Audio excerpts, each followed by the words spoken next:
Good afternoon, my opera friends throughout Tidewater Hampton Roads. Glad to be back with you to bring this current season of Virginia opera to a rousing and exciting close. That's right, I said exciting, and we're doing Wagner. It is exciting. Die Fliegende Holländer, the Flying Dutchman, the first of the Wagnerian operas to enter the standard repertoire. He was just 30 years old when he composed it, a little baby Wagner. This opera actually belies many of the preconceived notions that some opera lovers have about Wagner. It's not hours and hours long like Götterdämmerung or Parsifal. It's 2 hours of music. Bang. It's no longer than Madame Butterfly, La Boheme, any of the standard operas that you enjoy. A lot of people feel about Wagner that, it's not like Puccini, Verdi, Rossini, Mozart. There are no tunes, no great toe-tapping tunes or lush, lovely melodies, arias. What you get in Wagner is this dense fabric of intermeshed and interwoven leitmotifs that just stretches on, and you get this constant declamation of endless German monologues. Guess what? This opera is kind of a tune fest. It has a lot of toe-tapping melodies, a lot of sumptuous, romantic vocal melodies, and just shimmeringly beautiful vocal lines. So it's kind of the anti-Wagner, or at least it goes against many of the stereotypes that we have. And I want to introduce it to you, if you're not familiar with Flying Dutchman, through the prism of a couple of movies that you may have seen, a couple of standard Hollywood movies. First of all, there's Groundhog Day, the 1993 movie with Bill Murray. Now, what could that possibly have to do with Wagner? Well, guess what? It's the same story. In Groundhog Day, Bill Murray is an arrogant son of a gun who is punished for his arrogance by some unseen cosmic force by having to repeat the same day over and over and over and over for eternity. Every day he wakes up in the same hotel room in the same small town and has to go through the motions of the same activities and through hundreds, maybe thousands of times. And he grows to be miserable. It's anguish for him. He's stuck. He can't proceed with his life. And there's a sequence where he tries to end it all. He drives his car off a cliff. He jumps off a tall building. He steps in front of a truck. But no matter what he does to try to kill himself, the next day he wakes up again in that same hotel room. And what finally breaks the spell? The love of a wonderful woman played by Andie MacDowell.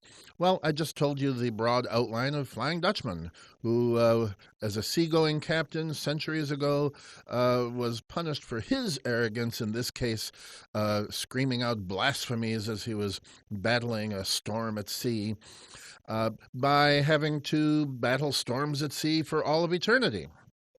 And that wouldn't be much of an opera, or much of a tale. So there's a loophole in this invisible contract where every 7 years he can come ashore and try to find happiness with a woman who will offer him true love, who will be faithful until death, and that would break the spell. And with a few plot twists in there, he finally does have that happen. But in between, just like Bill Murray, he is anxious for death. All he really wants is the peace of the grave. So I'm not sure that the producers of Groundhog Day really understood or were cognizant that they were reinterpreting a Wagnerian opera, but in a way they were. So there's the story. Now, what I really want to get into is this other Hollywood film that offers my take on Flying Dutchman. This next film that we'll spend a good deal of time discussing in the next few minutes is going to enable us to interpret the characters and the psychology of Wagner's opera, and it will explain why the music sounds the way it sounds. And the movie I have in mind, and I'm not sure how many of you have seen it, I'm not sure, I feel like I know the public radio demographic pretty well. I'm not sure what percentage of you listening to me have seen The Matrix, a 1999 science fiction action thriller with Lawrence Fishburne and Keanu Reeves. Could you raise your hands so I could just see that? This is a magic radio studio. I can actually see you. And yeah, about 5% of you are raising your hands. You're more of a Downton Abbey crowd, aren't you? Yeah, I thought so. So, no problem. I can tell you briefly what the premise of The Matrix is, and it's simply this: that the reality that we all experience every day, the reality that you're experiencing right now and that I'm experiencing, is an illusion. It's not happening. You see, my reality is that I'm sitting in a lovely, spacious, palatial recording studio at the WHRO studios on Hampton Boulevard in downtown Norfolk. But that's not the case. According to The Matrix, everything that we perceive as reality is a dream, because a long time ago, humanity was conquered by some sort of species of hostile aliens from another planet. And they've taken us over, and they keep us in line with these really mean robot machines. And instead of the reality that we think we're experiencing, what we're really doing is sleeping our lives away in a comatose state, curled up in the fetal position in a kind of a glass coffin, a pod, if you will, a human-sized capsule. And we are hooked up via cables and electrodes and so forth to a giant alien computer that pipes in dreamlike images into our minds as we sleep. And that is the artificial reality that we spend the rest of our lives dreaming. And there are, of course, billions of these pods in towers constructed by the aliens. And there are a few brave souls who have managed to wake up from this comatose state and escape their pod and flee the aliens, and they see the actual reality that the rest of us are missing out on. And it's a fairly gritty, unpleasant existence.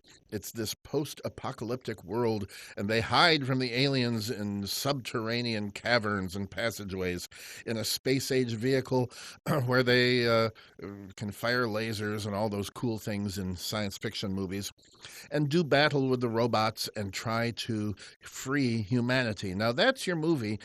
And if you're asking what in the world could that have to do with the Flying Dutchman, well, boy, sit back, because I think it works really well. Let's look through the characters that populate this opera. You have the Dutchman. He doesn't have a name. He's not Bob or Raoul or Horst. He's just the Dutchman. And there's the woman who loves him, Zenta. Zenta is a village maiden in a small fishing village off the coast of Norway. And by the time Zenta reaches her young womanhood, you know, the legend of the Flying Dutchman is very familiar. It's kind of like Santa Claus. Everybody knows about Santa Claus. Some people think he's real. And it's the same with the Flying Dutchman. And Zenta has been obsessed with the Flying Dutchman for some time now. Dreams about him, stares at his portrait, and so forth. Take those two characters aside, Dutchman and Zenta. All the other characters, Zenta's father, Captain Dalant, the captain of an ocean-going fishing vessel, the Dutchman, rather Dalant's crew, his sailors, including the steersman who has the first solo in the opera. Zenta's old gentleman caller, her suitor, Eric, the hunter. And the maidens of the village, and Mary, Zenta's nurse and kind of the matriarch of the village. All those people are, in my analogy, plugged into the Matrix. They are living a life of illusion. They believe that their lives have purpose and meaning, that they are content and happy and fulfilled in their lives. And yet, what are their lives? You know, Dalant and his crew, how do they spend their lifetimes? Going out to sea, catching fish, sailing home, eating the fish. Out to sea, catch the fish, sail home, eat the fish. Out to sea, catch the fish, come home, eat the fish. Uh, the village maidens at the top of Act Two, as we'll see in a few minutes, they have a chorus in which they are kind of a quilting bee, except they're spinning yarn rather than sewing quilts. And as they sit there with their spinning wheels spinning over and over and over, we're to see that that's a visual metaphor. Wagner wants us to think of a mouse on a treadmill in a cage, busy, busy, busy, but actually accomplishing nothing. That we are meant to see that the lives of these people are empty, vapid, pointless. And the person who realizes this is the Flying Dutchman, because he sees the tragic nature of human existence. All he wants to do is die, because he well understands that his life is pointless. For centuries, he has been battling hurricanes at sea and pirate ships, hoping that somebody will relieve him of his misery, but it never happens. There's a monologue I'll play you shortly in Act One when we meet this character, and he says things like this. Vain hope, empty delusion is my life. Constant faith on earth is a thing of the past. So we have two planes of reality going on in this opera, just as in The Matrix, there are two planes of reality, an artificial reality and then the real gritty reality that very few experience. The poor villagers and sailors are deluded into thinking that their lives are enjoyable and have purpose and have meaning. Now, with all of this, you have to understand to place this in the context of Wagner's operas and also of 19th century literature in general. This opera was written in 1843. He'd been working on it for some time, the first performance in 1843. And romantic literature was really kind of obsessed with these characters who feel alienated from society, who feel disenfranchised, who don't fit in. This began in 1774 with Johann Wolfgang von Goethe's seminal novel, The Sorrows of Young Werther, which many consider kind of the starting gun for the Romantic era of literature. And Werther is a young guy who falls in love with Sophie. He expresses his love to her, wants her to leave her husband. But Sophie, although she returns Werther's love, she is an honorable woman and she will not leave her husband, so she rejects Werther's advances. And he wrings his hands with angst and self-pity, and he observes the rest of French society enjoying themselves, but he cannot take any pleasure in life. He doesn't fit in. And at the end of the novel, and of course at the end of the Massenet opera based on that novel, he commits suicide. This started a wave of copycat suicides from disenfranchised young men all over Europe. Well, as teenagers, a lot of us feel misunderstood at times and feel that life is a burden and nobody gets us.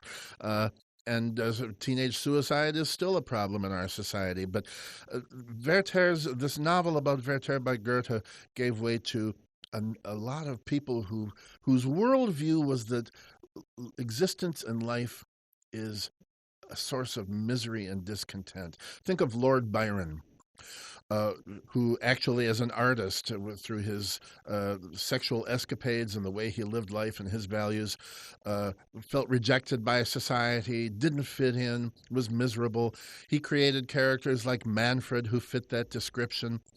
Think of, actually, Count Dracula. Those stories began in the 19th century. The ultimate outsider, the ultimate fellow who feels cursed and must live forever like the Dutchman.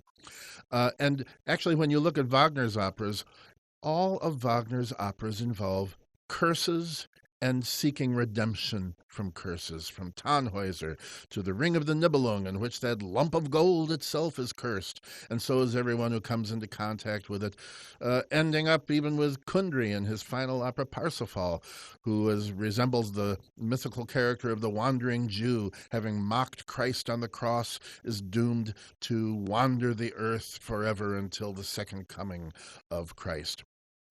And this is significant because you have to understand Wagner himself felt cursed. You read through Wagner's letters, he's always saying things to his friends like, "Oh, my art is my only refuge from my torment and my life. Nobody knows the burdens and sorrows that I face." And what was Wagner's curse? Being the greatest genius who ever lived and not being recognized and famous and wealthy for it. He felt that nobody appreciated his genius the way they should, among other things. So when the Dutchman speaks in this opera, Wagner is projecting himself into that character. Wagner is the Dutchman. And you know, this anti-hero that I'm describing, the person who's cursed, who doesn't fit in, who seeks redemption, that's become a cliche of storytelling. Most heroes in 20th century and 21st century storytelling are like that, aren't they?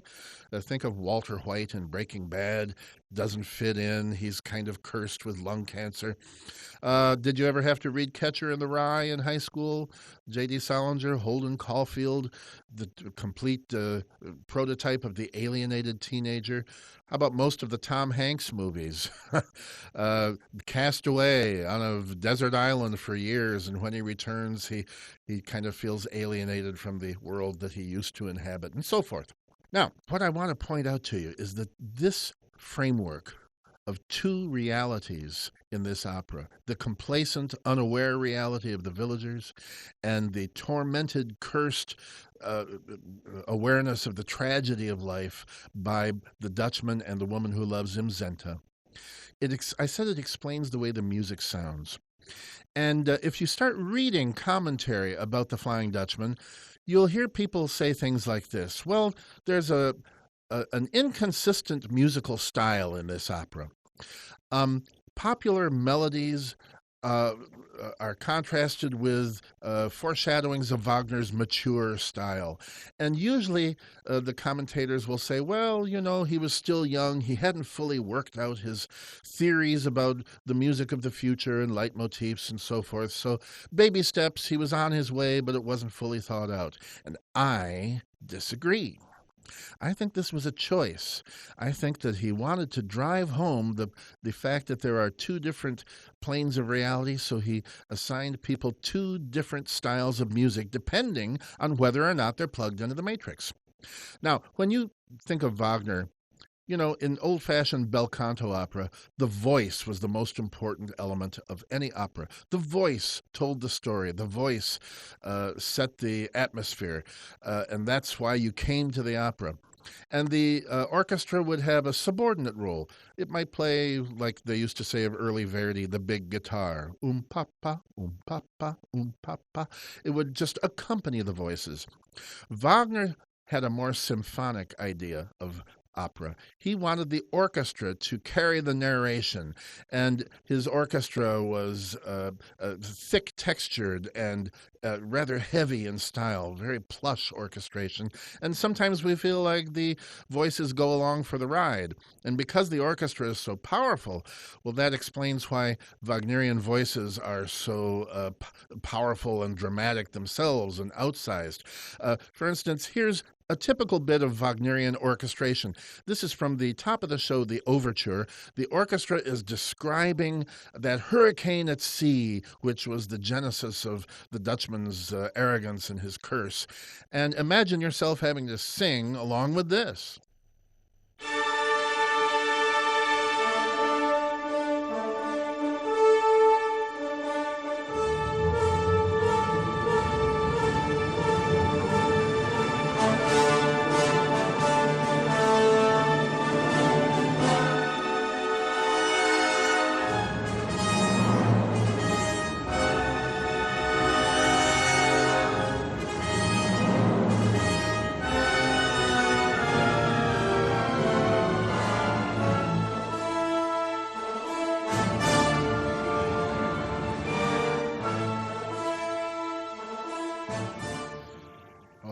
pounding timpani, swirling strings, blaring brass, and so forth. Um, that's highly Wagnerian, and this type of thing that we really associate with his brand of music and would be difficult to sing against. And when the Dutchman sings and when Zenta sings, it's frequently against that kind of texture, which of course is totally divorced from the operatic style of Mozart, Bellini, Donizetti, Rossini, some of the standard operas that Wagner conducted when he was a young man earning a living conducting in opera houses. But all of the characters who are plugged into the matrix, to continue my analogy, who are living lives unaware of the emptiness and pointlessness of their human existence, they have a different style of orchestration and a different kind of music to sing. Now, at the top of the show, when Captain Dallant's ship pulls into a cove to escape heavy seas, the crew goes below to rest, and the steersman is left on deck to keep the watch.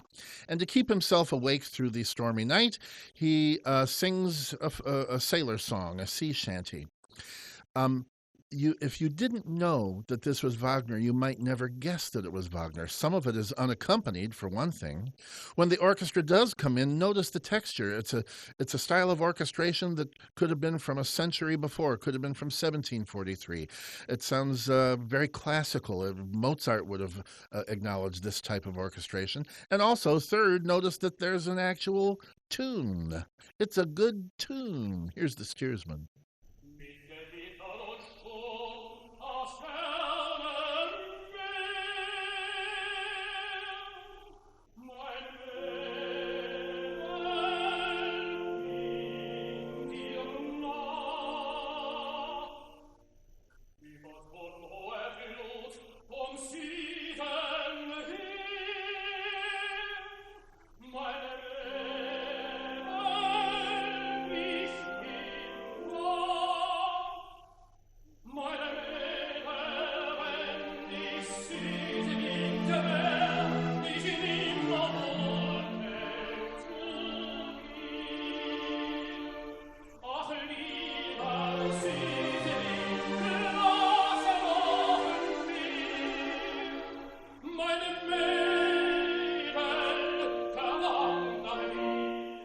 Bear that in mind, that's the contrast, which is not immature Wagner. It's Wagner making a choice of how to depict the characters who don't understand the tragedy of human life. Then, while the Dutchman, rather the steersman, falls asleep, and it always amuses me the way Wagner ends these solos. That was basically an aria that the steersman is singing. It has verse, refrain, and he falls asleep in the middle of his song so that he's not going to get any applause. This was a thing with Wagner.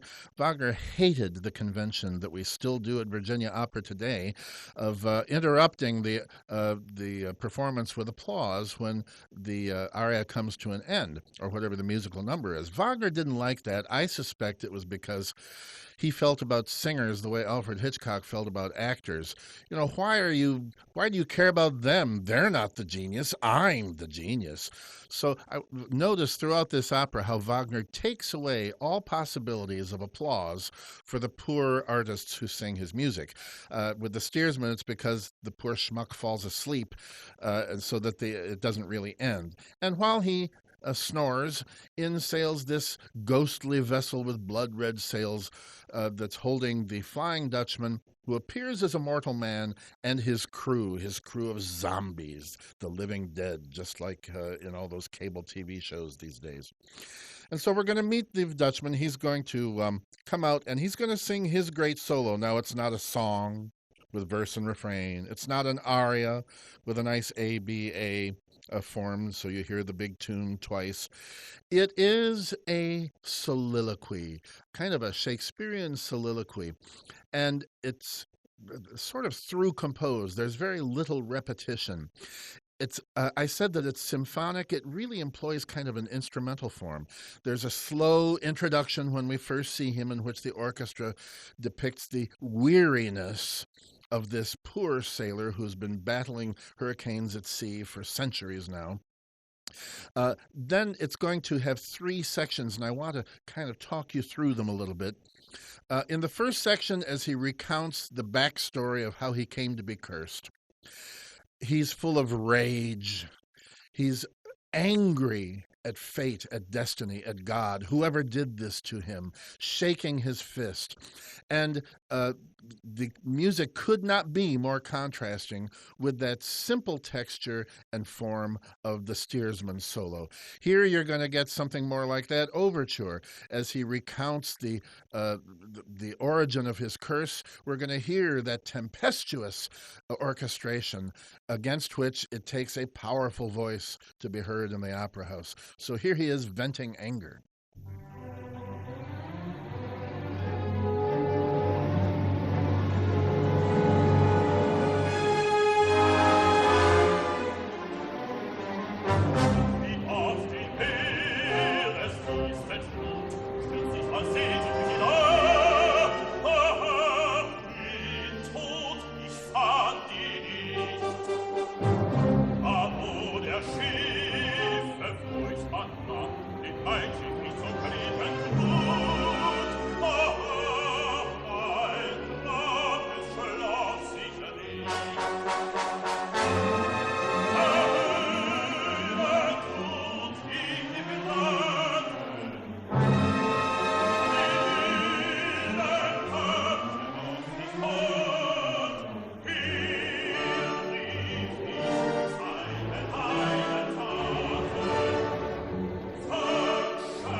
Now, just as would happen with you and I, if we pitch a fit and have a temper tantrum, you expend a lot of energy and weariness sets in. This first section is going to transition into what would correspond to the slow movement of a symphony or a piano sonata in this kind of instrumental form that Wagner's employing for the Dutchman solo. And in this central section, it's very important. Listen to it carefully. For one thing, what's happening here is, I would say, bitterness. We've had weariness and rage. Now he's going to express the bitterness that he feels against his fate. Is fate mocking him? Why? The why me portion of this soliloquy. Listen to the orchestra. There is a tremolo that creates tension and angst in the background. There is a brooding quality to this passage that is very Wagnerian. It sounds like mature Wagner. What you're going to hear, this could be Wotan in Die Walküre. This could be Amfortas in Parsifal. This is the mature Wagner, and this is the most emblematic music that you could possibly hear of this highly romantic literary figure of the 19th century, the tortured soul.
As I said, there is the romantic 19th century literary hero.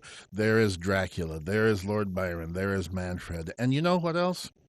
There is Frédéric Chopin.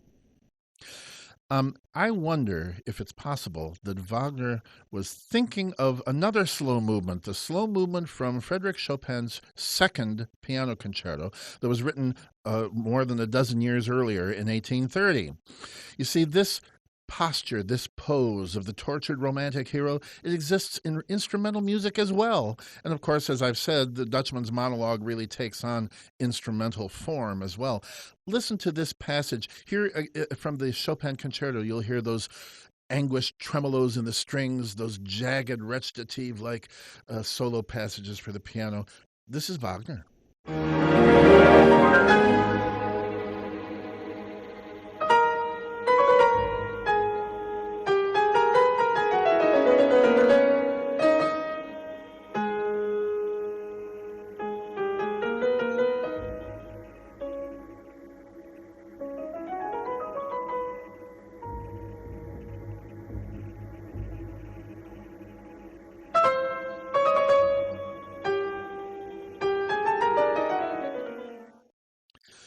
Well, Wagner and Chopin both admired Bellini, and maybe this is another link between them. Perhaps that was a little bit of a doff of the cap from Wagner to Chopin in adopting that style for the slow section of the Dutchman's monologue. But we're not quite done.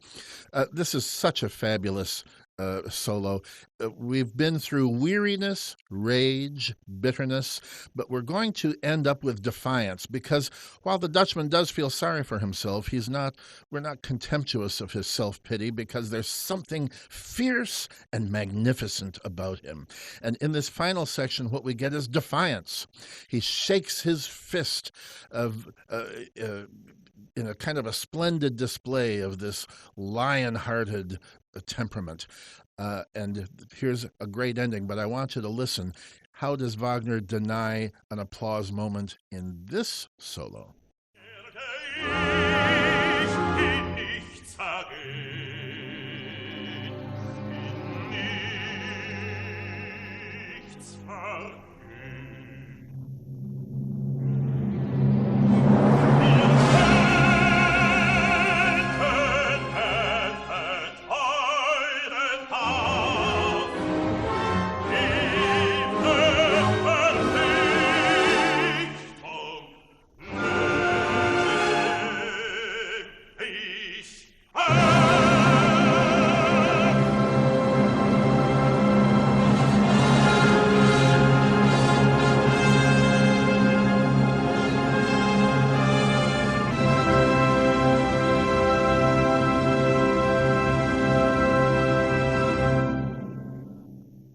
Did you catch it right at the end? The timpani never stops. That fabulous full-throated blast of major chord from the brass ends, and the solo ends, but the timpani keeps going, thus denying the audience an opportunity. There should be an ovation. I feel sorry for the Dutchman. After a solo like that, he needs a standing O. Well, he won't get one until the final curtain. Now, that magnificence, that romantic tragedy, contrast that with the fatuous, complacent character of Papa Dallant, Zenta's father, who comes out from the hold of his ship to meet this apparent mortal. He doesn't know there's anything odd about the Dutchman. They interact. He offers him some hospitality for the night. The Dutchman hopes to meet his unmarried daughter. Perhaps she'll be the one to save him. And compared what the Dutchman sings, compare what Dallant sings, rather, to the highly Wagnerian music that we just heard. Listen to the triteness of this tune as Dallant prepares to weigh anchor and head home.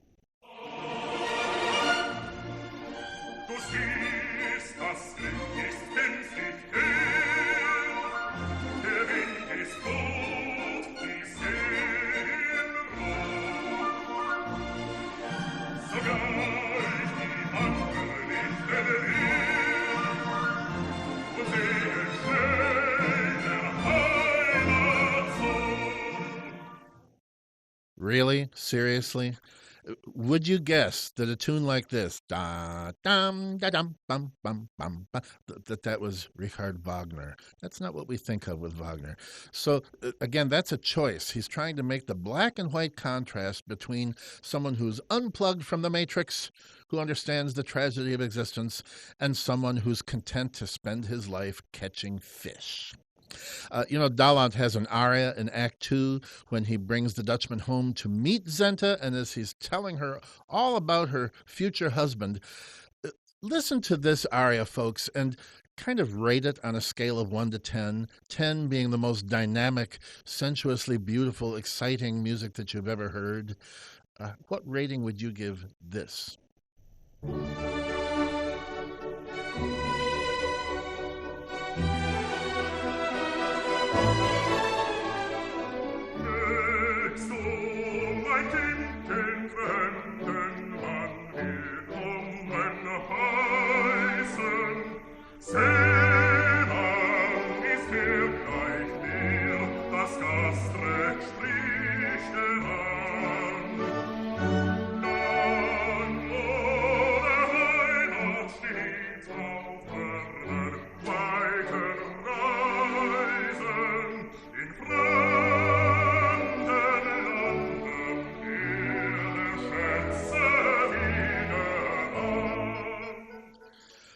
All right, now for one thing, did you take note of the orchestration? Was that Wagnerian orchestration? No, that was old-fashioned pa-pa-pa in the orchestra, being subservient, not being symphonic, being un-Wagnerian, more like Weber, Meyerbeer, some of those composers that Wagner used to conduct. Secondly, well, it had a tune. It was tuneful, but again, on a scale of 1 to 10, is that the greatest aria that you have ever heard? I'll tell you, I'm going to be candid and frank with you people because I respect you. That aria was dull and stodgy and plodding. And that's what's great about it.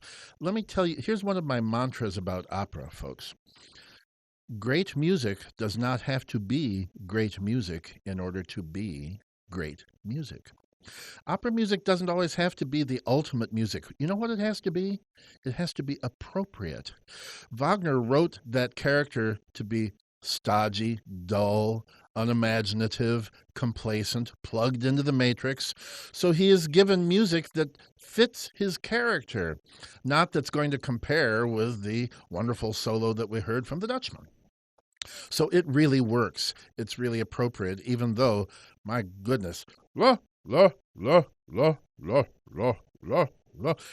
Sir Thomas Beecham once said about Götterdämmerung, facetiously, that it plods like a cart horse for 6 hours.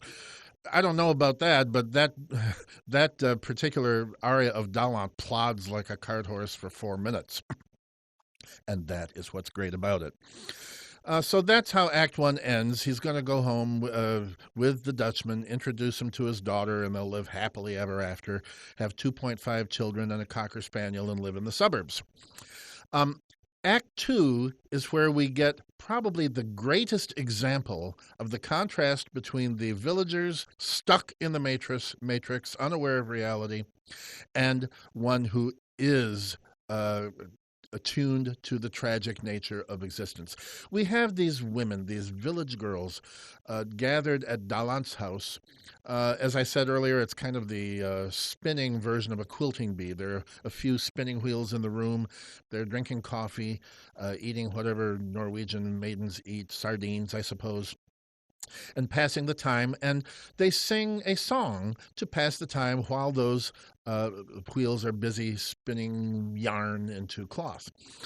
And this is one of the great highlights of this score. A lot of people really enjoy the spinning chorus. It is charming, it is melodic, it is catchy, it's toe-tapping. Franz Liszt made a great piano transcription of it that many artists have recorded. But there's something subversive about the musical charm and tunefulness of this spinning chorus. Here, listen to it. You'll enjoy it. Feel free to tap.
Well, they say Wagner wrote the music of the future.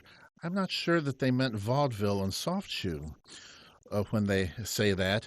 But that final tune that you just heard in the orchestra, dee da da da dum bum ba dum bum.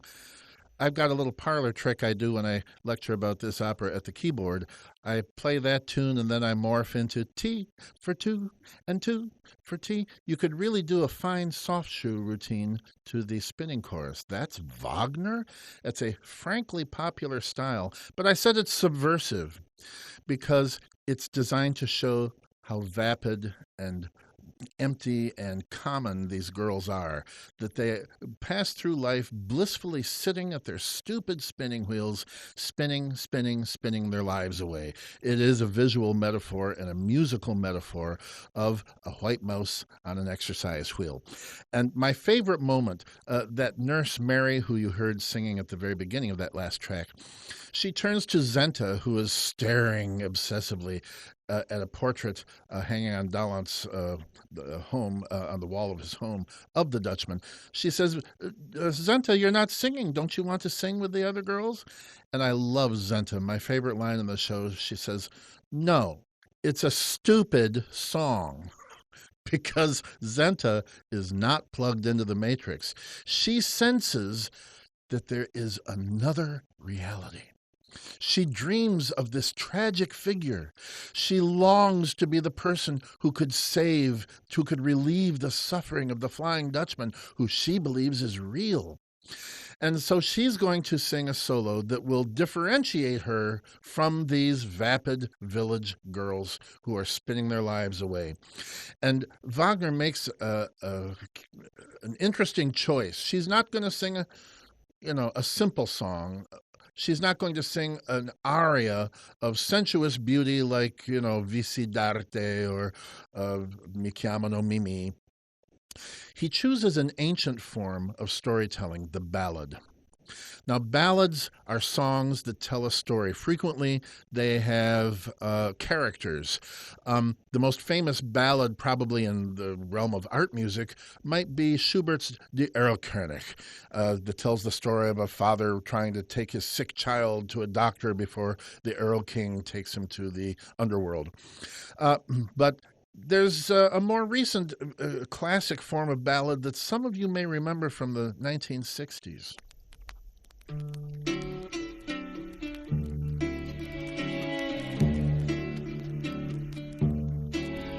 was the 3rd of June, another sleepy, dusty Delta day. I was out chopping cotton and my brother was baling hay.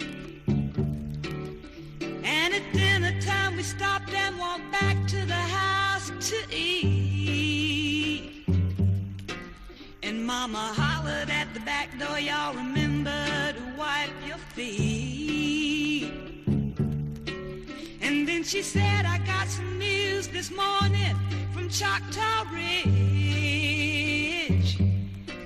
Today Billy Joe McAllister jumped off the Tallahatchie Bridge. Ah, good old Bobby Gentry, memories of high school for me and maybe for some of you as well. A classic ballad in that it tells a grisly story, a morbid story. It has a kind of an archaic, austere, melodic form and has characters in it that take the story to a tragic conclusion. Now, Wagner, of course, didn't have that one in mind when he composed Zenta's ballad, which, by the way, was the first thing that he wrote when he began working on this opera. He started with the ballad and kind of worked outward from there.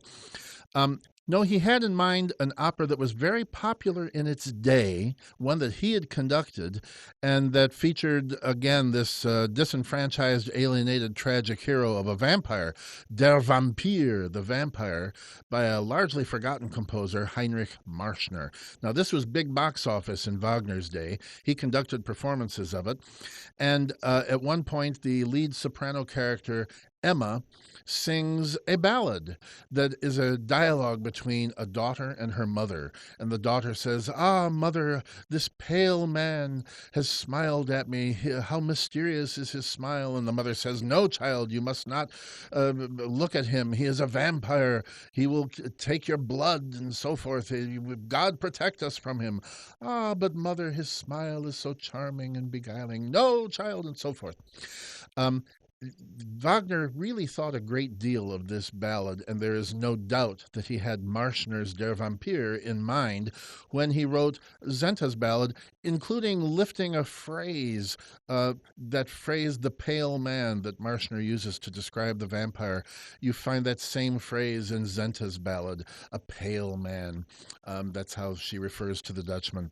So, like the Bobby Gentry Ode to Billy Joe, this this aria, this solo for Zenta, it is impressive. It's a great vehicle for a fine singing actress. It's not melodic and beautiful in a sensual way, the way the Puccini and Verdi arias are. It is rather stark and austere, like a proper ballad. It has two sections that we go through 3 times. We won't hear all of it. It has a verse and a refrain. The verse is stormy, describing the adversities of the legendary Dutchman. And with a small transition, there comes the refrain, which is comforting and spiritual. It is Zenta's theme, her motif, if you will. And so it becomes the theme of redemption. So here is the verse and refrain of the great ballad sung by Zenta, beginning with some yo-ho-hos as an introduction.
again, think about orchestration when you're deciding on which plane of reality these characters dwell. In the first part of Zenta's ballad, we heard that thick, tumultuous, dense orchestration, the storminess that we heard in the overture and in the Dutchman's music, that represents the awareness of the tragic nature of our lives on this planet. And even when she came to the more subdued refrain, the redemption theme, although the orchestra was more subordinate there, nevertheless there was a starkness and a kind of a spiritual quality rather than the trivial tunefulness that Dallant and the village maidens and the sailors sing with their sea shanties in the rest of the opera. So she is unplugged. The conclusion to this ballad is noteworthy for a couple of reasons. The village girls, who are very taken with this story, sing the refrain in her place the third time. And when these village maidens sing a cappella that theme of redemption, it is the most hauntingly beautiful, just ethereal sound. It's one of the glories of this work. And then Zenta is going to burst in and interrupt them with an ecstatic, blissful coda in which the orchestra once again is very animated and powerful, calling on all the resources of the singer as she describes her ecstasy at the thought that she can lift the curse of the Dutchman. And again, listen for how Wagner takes away the applause moment, just as he does for every solo in The Flying Dutchman.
Oh, that's where we get the expression endless melody in Wagner. The what should be a final cadence doesn't become one as the harmony shifts and the chorus comes in, and no applause for poor Zenta.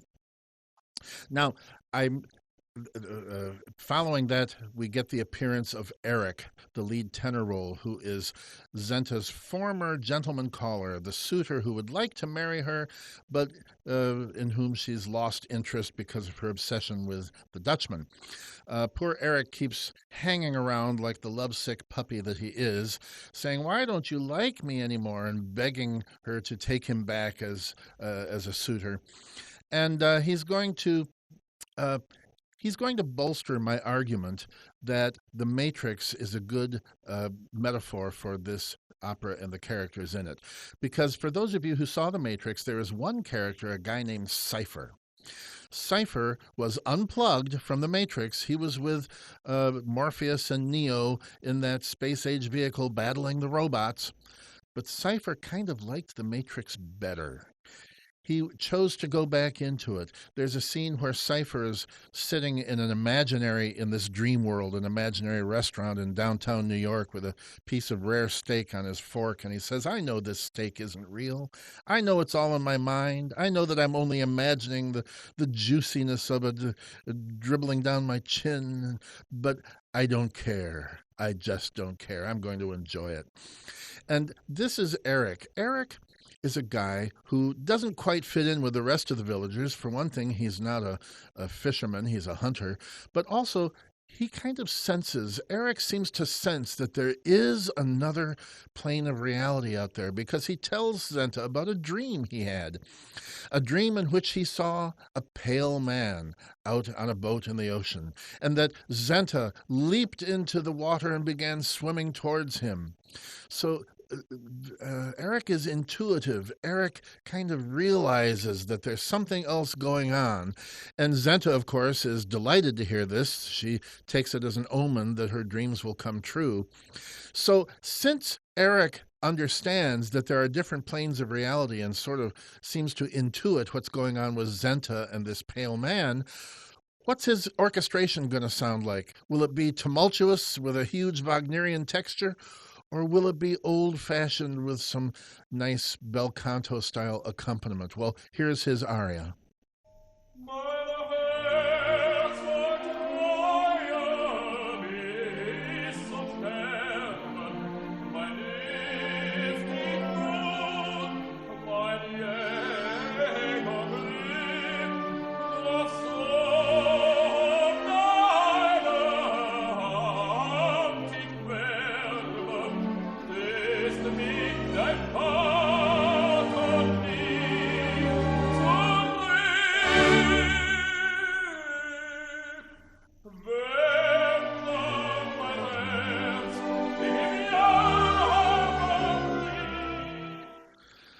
Yeah, that's an old-fashioned aria that is not the music of the future. There's no pounding timpani, no swirling strings.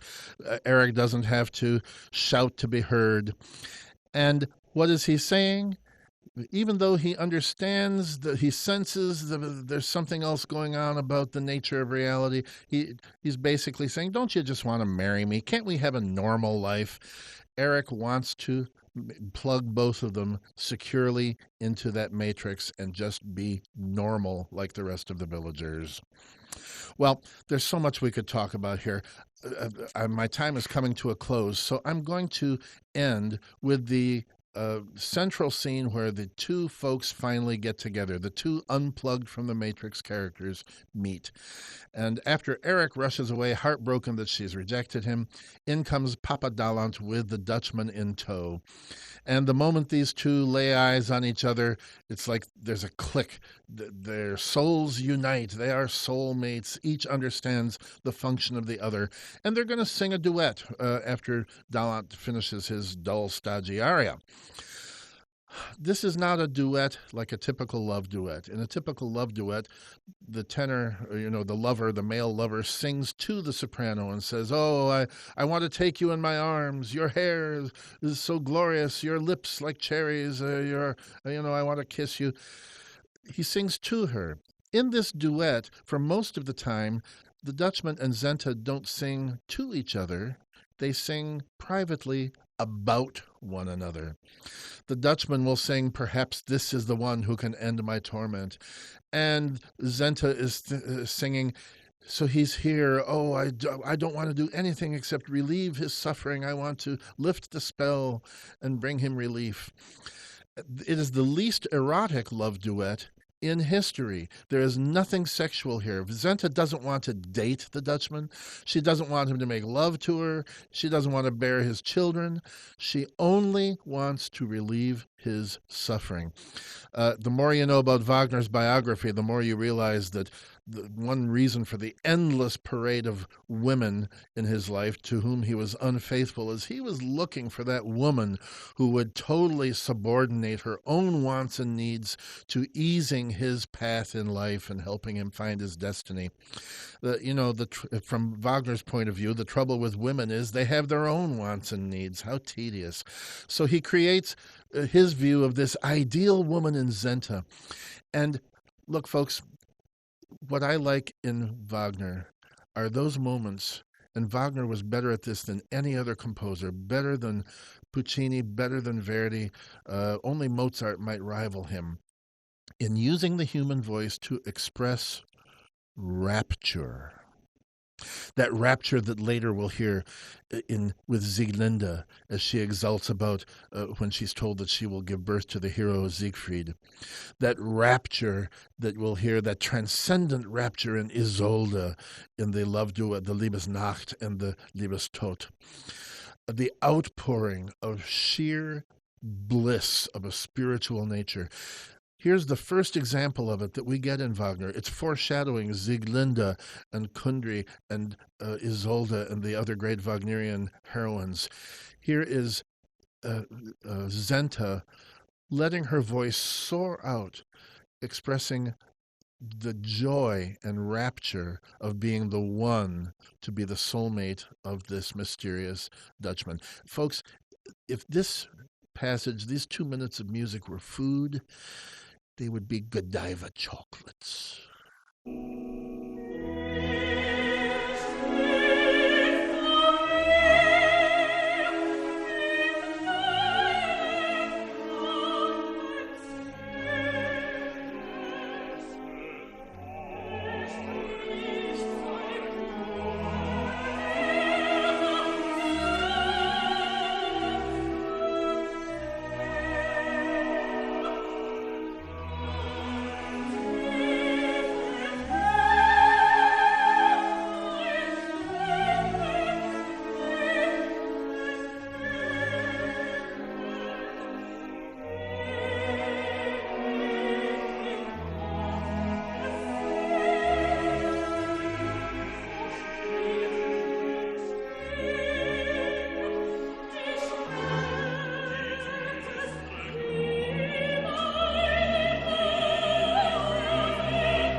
Oh, yeah, that's pretty good stuff right there. Uh, how will it end? How will Isolde manage to prove her fidelity to the Dutchman? Well, you're going to have to come and see how it plays out at the Opera House. But I'll leave you with this. So I hope I've made the case for my elaborate analogy comparing The Flying Dutchman to the 1999 science fiction movie The Matrix. The Dutchman and Zenta understand the tragic nature of existence, of the curse of man's quest for fulfillment, and how it's so elusive. They are unplugged from the Matrix. All the other characters fail to see the pointless complacency and repetitive nature of their dull lives. They are plugged in with an artificial reality that they're experiencing. How about you? Are you plugged into the Matrix? Your reaction to this music is the litmus test that will tell us whether you are like the Dutchman and you get it, or whether you're like those village maidens. For instance, how about that spinning chorus with that lovely toe-tapping melody and that feminine charm of those village maidens beguiling us with their whirring little song and their catchy melody? If you listen to that and you're thinking, finally, something I can enjoy. Now that's a good tune. Why doesn't the whole opera sound like that? Yeah, this is the stuff. Then you are plugged into the Matrix. But if you sit back during the spinning chorus and you think, look at these women, rats on an exercise wheel, and how trivial and trite is that tune compared with the magnificence of what the Dutchman sang in Act 1. Then you get it. Then you're like Morpheus and Neo. You understand. I won't judge you either way. You're allowed. Look, you're allowed to appreciate the bounty of tunes and melodies that exist in this wonderful ghost story. It's okay to enjoy them, but do understand, and I hope now you do, that there is a subversive element to it. Wagner was giving his public what they wanted, the tunes that would create some box office success, but he was using them in an ironic way to make commentary about people who go through life unaware. Let's not be unaware. It's better to know, isn't it? Well, I hope that this has been helpful to you. I hope I'll see you at the Opera House. It's been a great season, and we'll be back in the fall with more opera previews from Virginia Opera. Take care.